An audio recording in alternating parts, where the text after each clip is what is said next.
My specialty is making fused glass mosaics. It's a combination of mosaic style, but instead of grouting, we actually fuse it.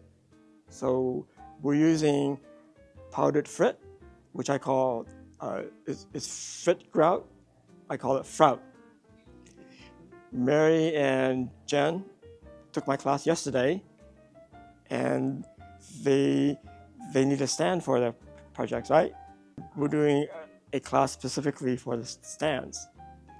They're in the process now of making the easel stand, and it's in the shape of a uterus.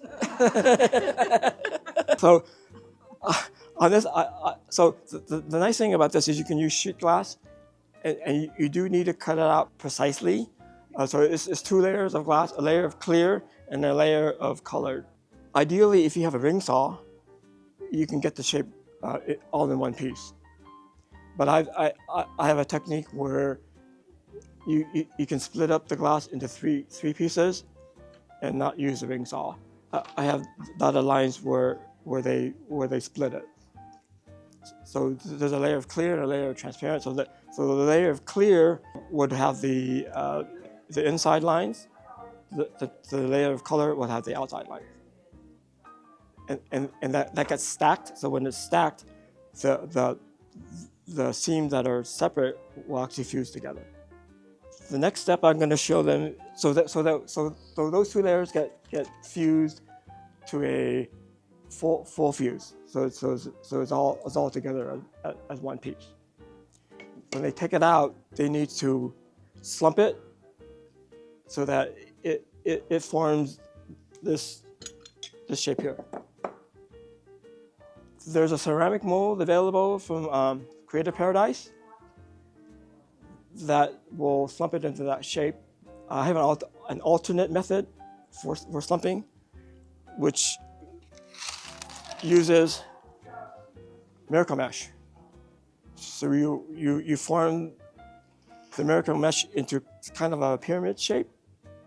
So this is cut into like 7 by 7 1/4, and they need to build a support base for it. Otherwise, the wire will just flatten out when it's slumped.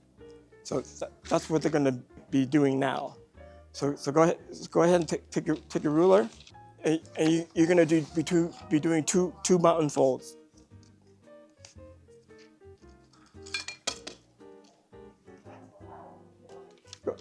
Go ahead and flatten that out. They're using a wooden ruler to get the nice crease on the wire.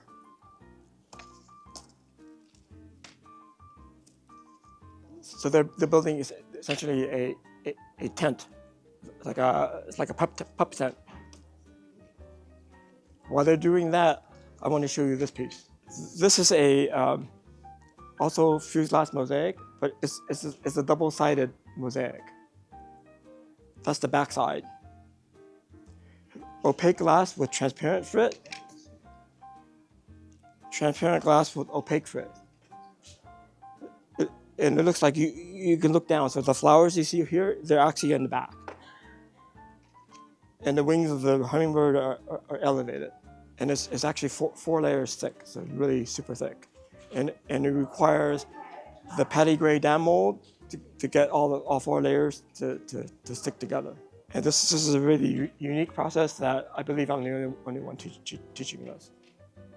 And all of the glass here is all oceanside glass. What they're going to make next is the base for the pup tent.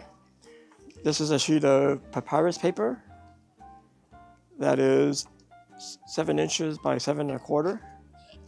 And then they glue a strip of 1/8 inch fiber paper that is 1/2 inch by 7 inches long, and they staple them to the edge of the papyrus paper, because what that's going to do is it's going to prevent the wire from spreading out. I like to do the glue and the staple just to get an extra strong hold. If you don't staple it, there's a chance that the fiber paper will spread out. So now the middle section should be 6 1/4. So now take your pup tent, spread it out, just stretch it, and then when you fit it back in, it should be really tight against the fiber. Okay. One thing to note is if you notice, it kind of has a dip. See the dip?